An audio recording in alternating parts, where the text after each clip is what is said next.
Developing a strong ear is key in playing any instrument, but we all know we get stronger when we work as a team, and when it comes to training your ear, there is no better partner than your eye. Trust me, your ear loves your eye, and if you can get them working together, you will develop your musical intuition that much faster.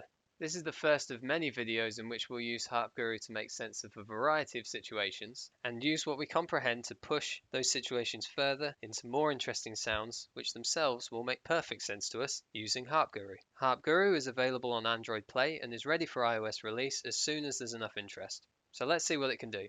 Let's start off with a really simple bass line, just made of the root, the third and the fifth of a major scale.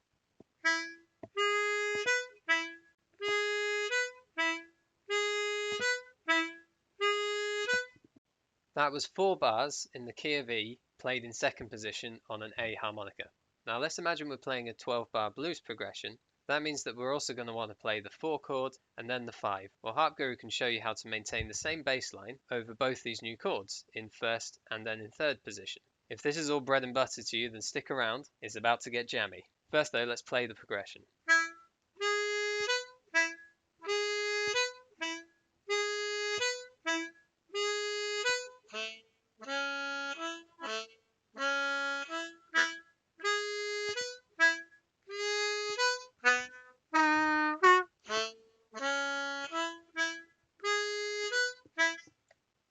Now let's imagine I've been playing with that bass line for a little while and I stumble across this lovely little transition between the 1 and the 4 chord.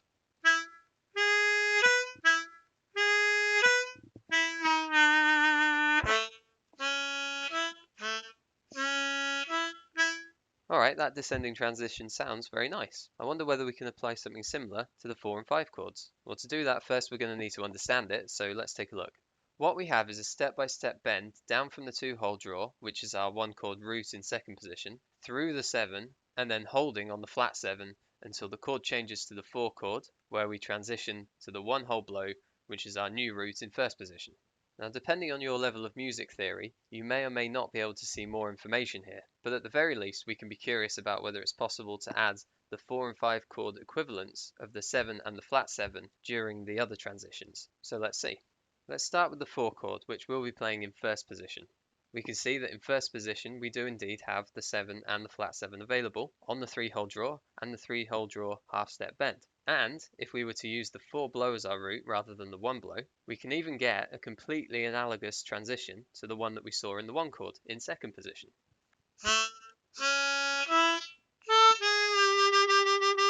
So far so good, but let's not stop there. We've got an opportunity here to experiment with lots of options around this theme, and some will sound better than others. If you know your theory, then HarpGuru will help you explain what you're hearing, and if you don't, then HarpGuru will help you explore with freedom. So without any more knowledge than just the idea that we're going to use the 7 and the flat 7 during the chord transitions, we can see and then experiment with playing ideas like these.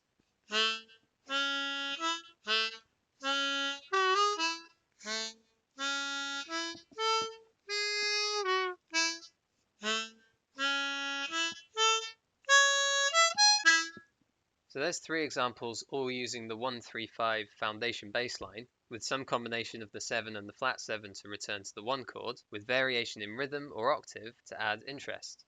Now if your ear and internal model is already great and powerful, then this may not be necessary. But if it's not there yet, I'm sure you can see that getting your eye involved will get your ear there that much faster.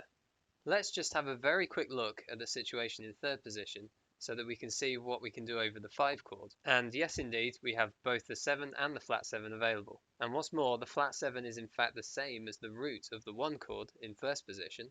And since the 1 chord is where we're headed directly after this 5 chord, I'm sure anything we play here with these notes will sound absolutely gorgeous. Let's now jump straight into an example of a 12-bar progression using what we've just learned here.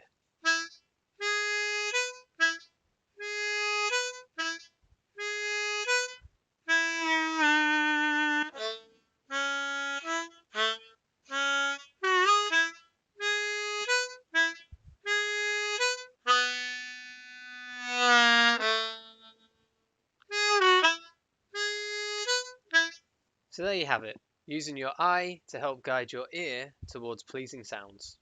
As ever, please do like and subscribe. I'll be making more videos with HarpGuru specific advice and ideas, as well as general music theory and harmonica lessons using HarpGuru. So if you have any suggestions or requests, then please do share them in the comments. See you in the next video.